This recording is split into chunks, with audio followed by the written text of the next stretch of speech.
What's up, guys? Theo here, doing a quick prediction for Vinicius Oliveira versus Bernardo Sopaj.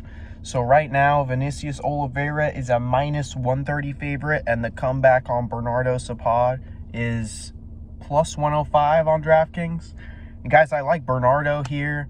I think this line's wrong. I feel like that he should probably be the favorite. I think the reason that he's not is he's taking this fight on extremely short notice. But something I saw when I was doing tape on these guys was that even though Vinicius Oliveira is very good on the feet, he's got a lot of power, he doesn't really have the most intellectual style of striking. He kind of likes to flow. He likes to throw things from a distance. He has a lot of wind-up on his shots. So he telegraphs things from 1,000 miles away. I mean, guys that aren't really even that fast on the feet are like seeing his strikes before they come, and they're getting out of the way.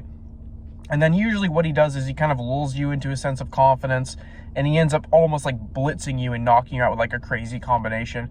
He actually kind of reminds me, maybe not necessarily technique-wise, but in terms of like how he wins his fights, he kind of reminds me of Michael Johnson a little bit, where he's almost like he's kind of iffy everywhere, but he's just got these insane inside combinations, and he manages to like get you on the end of them and knock you out.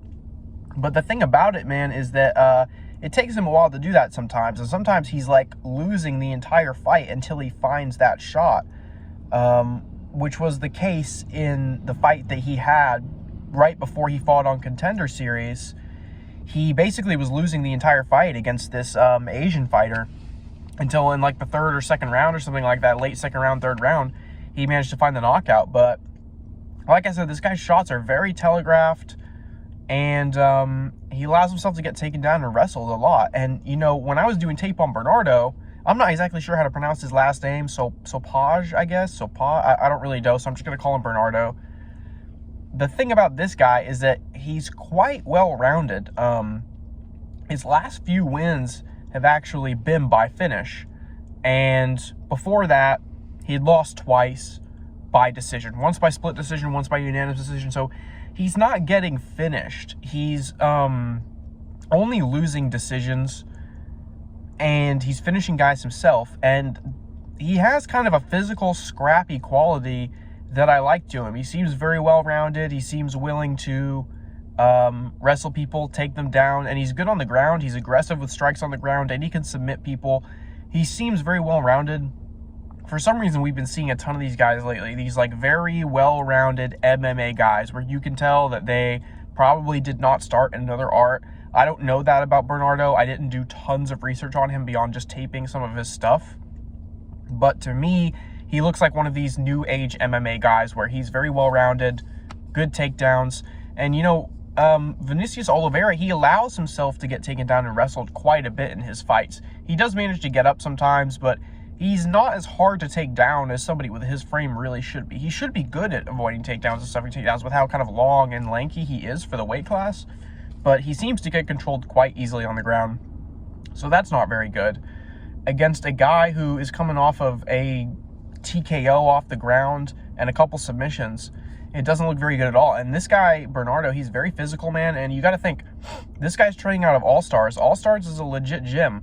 You got Hamzat Chimaev, you got Guram Kutateladze, you got Josephine Knudsen. You have a lot of very well-rounded, very high-level fighters coming out of that gym. So that's a legit gym, man. And you got to ask yourself sometimes, why would a guy like this take a fight on short notice? Right. So a lot of times it's to get into the UFC. Get their foot in the door. Maybe they know they're going to take an L, like a Chris Moutinho who faced Sean O'Malley for his first UFC fight.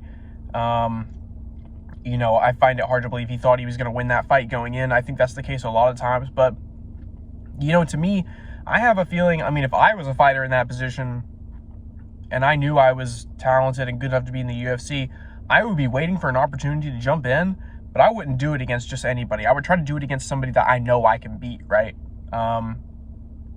That doesn't always work necessarily. Like, I think that's what Bryce Mitchell tried to do against Josh Emmett, and I think he just got knocked out. I think sometimes that can happen.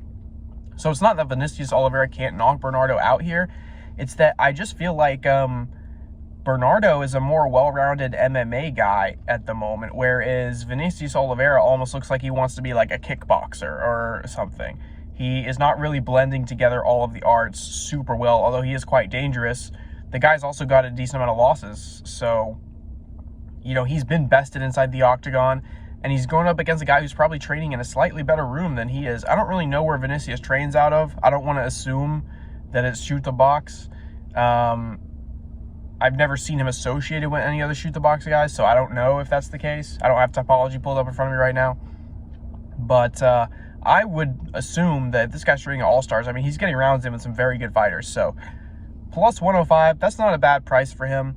This fight is kind of a little 50-50, but you've got a more well-rounded guy as an underdog here against a dude who has shown to be beatable before. So I like Bernardo Sopaj here.